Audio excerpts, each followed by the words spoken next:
Muy buenas tardes, bienvenidas y bienvenidos todas a este homenaje a Monsiváis. Hoy nos convoca Carlos Monsiváis, este intelectual público, escritor. Carlos nació en 1938 y mañana, justo el 19 de junio, se cumplen 3 lustros de que nos dejara. Entonces, Carlos Monsiváis, yo tuve la fortuna quizá de ser una generación que veía mucho a Carlos Monsiváis en la televisión, ¿no? Incluso antes de leerlo, escuchaba siempre sus opiniones, siempre tenía algo que decir, siempre tuvo algo especial, ¿no?, en mi crecimiento, pero creemos que ahora las nuevas generaciones necesitan conectar y conocer a este Carlos Monsiváis, que fue pues un intelectual súper relevante del siglo XX y del XXI. Ahí estoy nerviosa de estar aquí con Elena, con Marta y con Guillermo.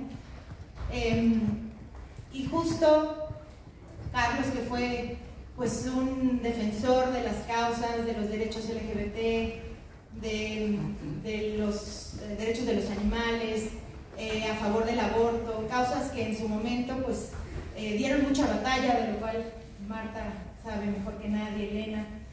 Y él estaba ahí para retratar ese México, ¿no?, en una época donde se escribía mucha novela, mucha poesía, que a él le encantaba. Pues él decide lanzarse a la crónica, al periodismo, ¿no? Por eso está también Guillermo aquí, su colega, para describirnos, para hablarnos de esa nostalgia de Monsiváis que nos llena, ¿no?, que nos llena el día de hoy, que no puede pasar desapercibido esos 15 años que se cumplen de que ya no esté con nosotros, pero está en las letras, está en los gatos, ¿no? Por eso hicimos esta edición en siglo XXI. Marta Lamas y Rodrigo Parrini coordinaron esta nostalgia de Monsiváis. Ahora Marta les contará más a detalle, pero hizo un arduo trabajo para juntar 35 autoras y autores que nos muestran una perspectiva de este Carlos Monsiváis tan caleidoscópico, ¿no?, como era en vida y como nos lo dejan en sus textos. Yo aprendí mucho leyendo esta nostalgia de Monsiváis. Marta Lamas me regaló la autobiografía que hizo Monsi a los 28 años en 1966, y realmente quedé deslumbrada de ver a ese joven que venía de una casa protestante, que se sabía la Biblia de memoria, que creía en las causas estudiantiles, que no le gustaba el deporte, ¿no? Y dice, bueno, pues yo prefiero leer, ¿no? Era ese niño lector voraz, cinéfilo, esa persona que derribó la barrera entre alta cultura y cultura popular, y nos contó igual de Tongolele, de Juan Gabriel, de la política mexicana, y de tantas y tantas cosas que da cuenta, por ejemplo, el Museo del Estanquillo, del coleccionista apasionado que era Carlos Monsiváis. Y es para mí un honor compartir la mesa y más bien dejar la palabra a Marta Lamas, su amiga entrañable, que además trabajó muchísimo en este libro, en juntar todos estos textos, esta visión tan maravillosa. Por supuesto, a la queridísima Elena Poniatowska, que fue tan cercana a Monsiváis, que tanto quiso a Monsi, que se nota en su texto, en sus haikus, y a su colega Guillermo Osorno. Pues sean todos bienvenidas y bienvenidas, y dejo la palabra a Marta Lamas.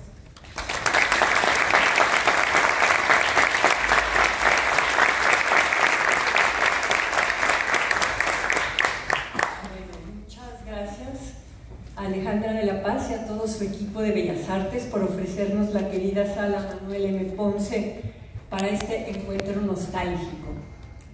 En un pequeño grupo de estudio en el que participo, el antropólogo Rodrigo Parrini, que no ha tardado en llegar, expresó su inquietud por el desconocimiento que sus jóvenes estudiantes de primer año de la Universidad de la UAM tienen de Monsiváis.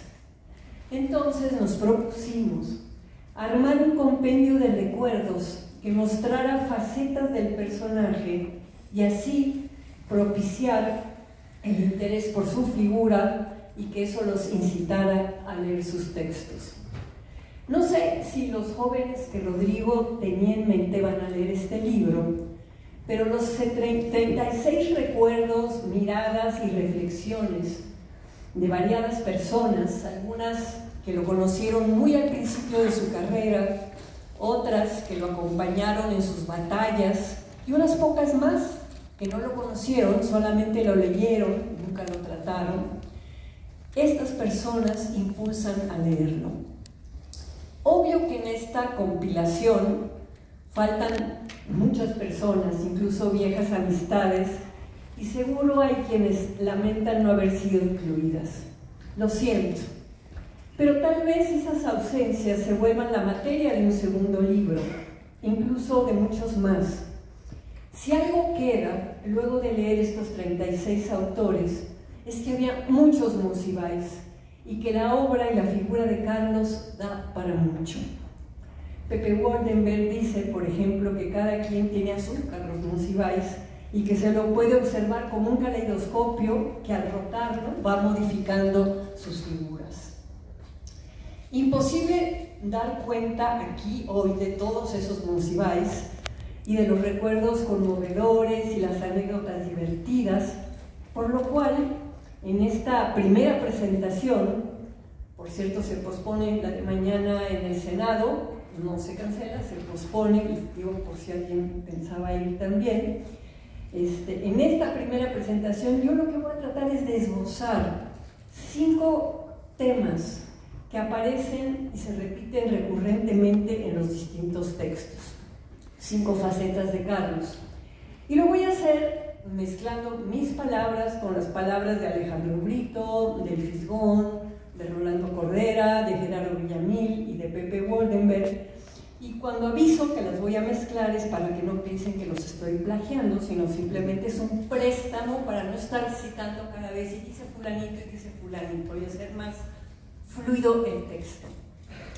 La primera faceta o el primer campo de interés es su escritura y su crítica cultural. Carlos fue un escritor que escribió no solo sobre lo que le interesaba, sino acerca de todo lo que él creía que debía ser contado. Fue un escritor complejo y sofisticado, con un estilo barroco y una forma deslumbrante, abigarrada, sugerente, provocadora, irónica, corrosiva de escribir. Su obra abarca un rango de géneros que van de la fábula al ensayo filosófico-político y toca temas tan diversos como la nota roja y la teología. Para Monsiváis la cultura no se restringía al campo de lo artístico, de las vanguardias culturales. Él insistía en que sin el movimiento desde abajo, desde la cultura oral, los chistes, el relajo, las tradiciones, los eventos de masas, los superhéroes, los cómics y la lucha libre, en fin, de todo eso que se llama la cultura popular, sin eso no se entiende la cultura. Y fue un puente entre la cultura popular y las expresiones más sofisticadas del quehacer humano. Le dedicó análisis y crítica a prácticamente todos los poetas, ensayistas, narradores, pintores, fotógrafos y cineastas contemporáneos mexicanos destacados. Y además le inyectó a la política los insustituibles insumos de la cultura y la alimentó de análisis históricos, con lo cual no solo amplió el horizonte interpretativo, sino que elevó el nivel del discurso. Muchas personas atribuyen la fama de Monsiváis a su impresionante erudición y a su espectacular inteligencia, mientras que otras atribuyen su popularidad a su genial sentido del humor y a su cáustica ironía. Rolando Cordera recuerda que Fito Sánchez Rebollar destacó, cito, la dimensión liberadora de su irreverencia, su función desacralizadora, pero no insultante, gracias al humor y a la inteligencia como atributos de una nueva cultura solidaria e ilustrada. Cierro la cita. Sus aforismos, que han sido recuperados, fueron muchos y son muy memorables, y varios se han hecho famosos. Fue fabulosamente ingenioso, incluso para ponerle nombre a sus gatos, y en varios de los artículos aparecen los nombres maravillosos de los gatos de Monsiváis. El segundo tema o la segunda faceta de Carlos, su activismo político. Nunca fue un funcionario, ni un legislador, ni estuvo en un partido. Sin embargo, interactuaba como líder político.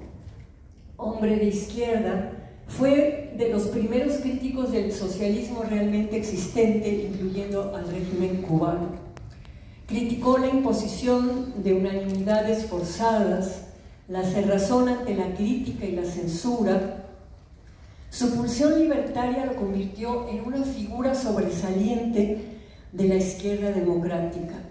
Denunció la persecución contra todas las minorías, religiosas, sexuales, políticas. Defendió los valores de la democracia y el pluralismo y exaltó el valor de la política sin violencia criminal. Su sensibilidad y su inteligencia lo llevaron a entender y a apreciar la diversidad de la sociedad y comprendió muy bien la situación de las mujeres, tanto que bromeaba al decir que él alternaba su misoginia con una encendida defensa del feminismo. Sí, fue un gran feminista. Fue el interlocutor de muchos movimientos sociales cuyos integrantes lo veían como guía imprescindible y fue el redactor de cuanto desplegado se publicó en los diarios del país, denunciando injusticias o en solidaridad con alguna causa. Denunció el racismo abierto y el encubierto. Hizo una incorporación explícita de lo indígena a la vida nacional y señaló que la discriminación, así no se perciba, también discrimina a los que la aceptan. Por la Casa de Portales pasaron todo tipo de activistas, ¿verdad, Beatriz?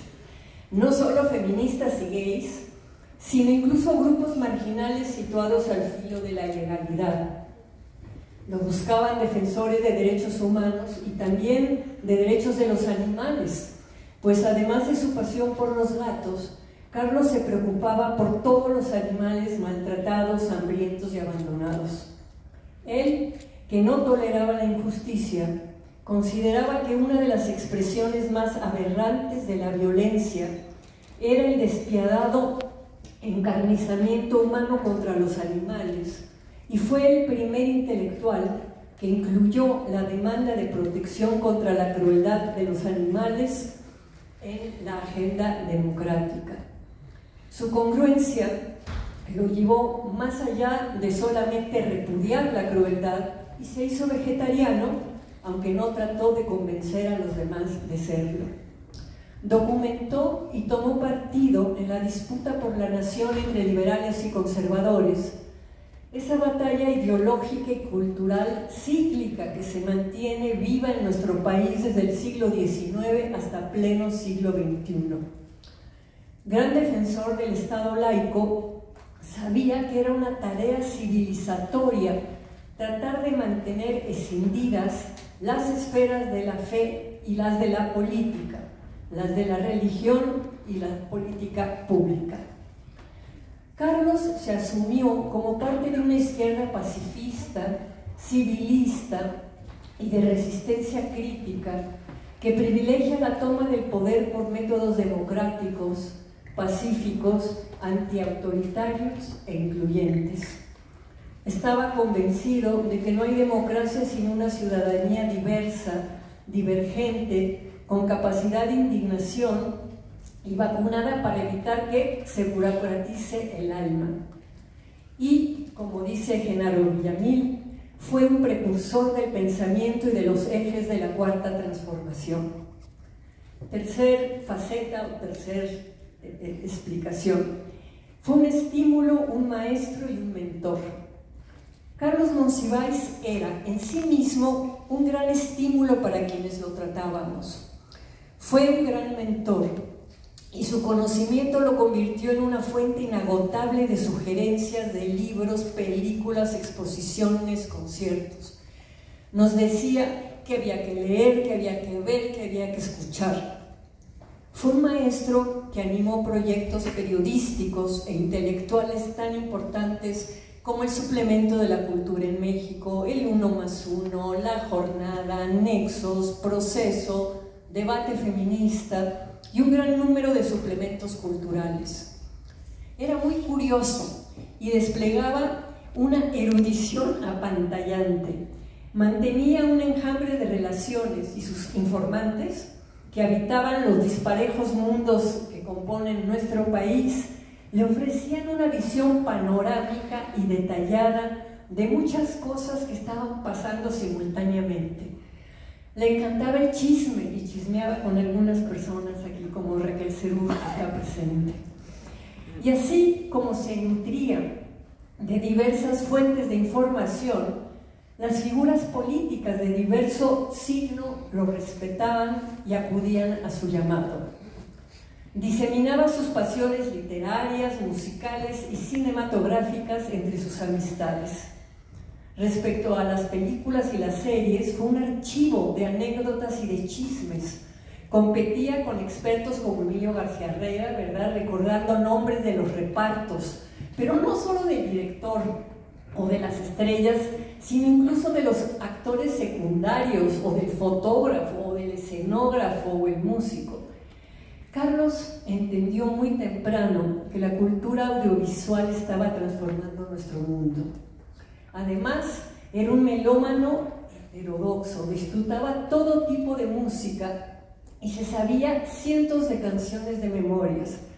Cuando en alguna reunión se lanzaba a cantar, era un placer escucharlo. 4. Coleccionista. Fue un coleccionista meticuloso, obsesivo, estratégico y con mucho ojo. Sus legendarias visitas a la Lagunilla y a la Plaza del Ángel y la perspicacia con la cual detectaba sus hallazgos son conocidas. Le interesaban todo tipo de chucherías, juguetes, figuritas, carteles, fotos, artesanías, caricaturas, en fin. El Museo del Estanquillo da cuenta de esta pasión enferma. También coleccionaba declaraciones, en especial las declaraciones desafortunadas y ridículas de ciertos personajes públicos que exhibía gozosamente en su columna Por mi madre Bohemios. No había manera de aburrirse con Carlos. Bromeaba sobre todo y a todas las personas las bautizaba con certeros apodos. Además, era un excelente imitador y nadie se salvaba. Tenía una memoria prodigiosa que, junto con su erudición, en esa época en que no había internet, los amigos lo usábamos como nuestro Google o nuestra Wikipedia, le hablábamos por teléfono: oye Carlos, ¿y esta cita de dónde es? Y el año y todo. 5 aspectos. Quinto aspecto, la faceta de conciencia crítica. Carlos Monsiváis fue un intelectual público en el sentido más amplio del término, es decir, un pensador reflexivo y un crítico agudo e implacable de los asuntos de interés general para la sociedad. Como reaccionaba ante las más diversas injusticias que a diario inundaban, y lamentablemente siguen inundando nuestro país, la vida nacional, se convirtió en la conciencia ética de muchísimas personas. La indignación era el resorte que activaba mucha de su acción y de su reflexión. Y así Carlos se convirtió en una especie de ombudsman sin cartera y sin puesto y sin presupuesto, en una suerte de santo patrono también de las causas perdidas. Su defensa de la democracia desde abajo y su manera de colocar lo marginal en el centro resultaron una brújula de vida para muchas personas y un faro para una amplia variedad de activistas. Además de estas 5 cuestiones de las que las 36 personas que participan en el libro escriben: escritura, activismo político, mentoría, coleccionismo y brújula ética, también en este libro se habla de las emociones que suscitó Monsiváis. Mucho del asombro ante sus talentos, el respeto a su congruencia ética y el agradecimiento a su generosidad. Y entre esas emociones también hay algunas que expresan la frustración y el enojo que provocaban sus colgadeces. ¿Cuántas veces nos dejó plantados? El texto donde Elena le reclama es absolutamente maravilloso. Nuestra escritora cuenta cómo, y la cito, en el instante en que abrimos la boca para decir, ahora sí, ya no es posible, se acabó, ni un día más, es intolerable, impuntual, displicente, maledicente, que se lo lleve el diablo entre maullidos. En esa hora negra, en el vacío de la noche rencorosa, se produce el rescate. Una llamada providencial de San Simón nos recupera y el ¿cómo estás, cálido? Reabre la compuerta. Como buen antropólogo, Rodrigo Parrini, que no sé si ya llegó, aquí está, párate para que te vean, porque tú eres el coordinador de... ¡Sí, párate!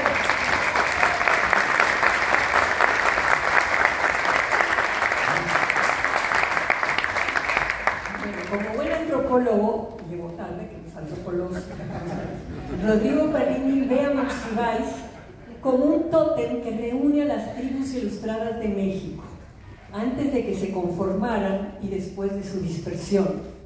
Según él, los textos son recorridos de distinto tipo por las costumbres y los territorios de estas tribus, y son fragmentos de una historia cultural por elaborarse.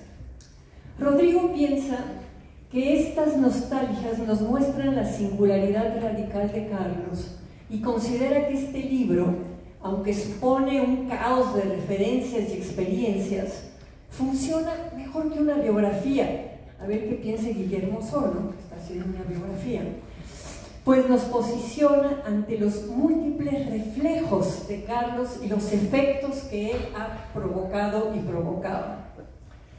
Por último, este libro expresa la nostalgia que sentimos muchas personas, pues como dice Alejandro Brito, constatamos una vez más lo mucho que lo extrañamos y lo poco que nos hemos resignado a su ausencia.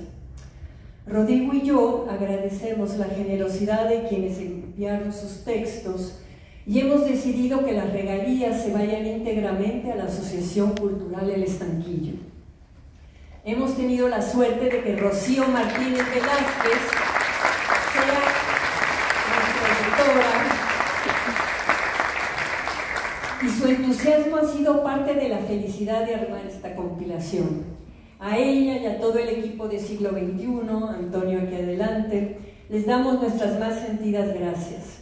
A su prima Beatriz, a los demás primos y a toda su familia, así como a ustedes, el público que vino a compartir su nostalgia por Carlos Monsiváis, les agradecemos su presencia esta tarde-noche. Muchas gracias.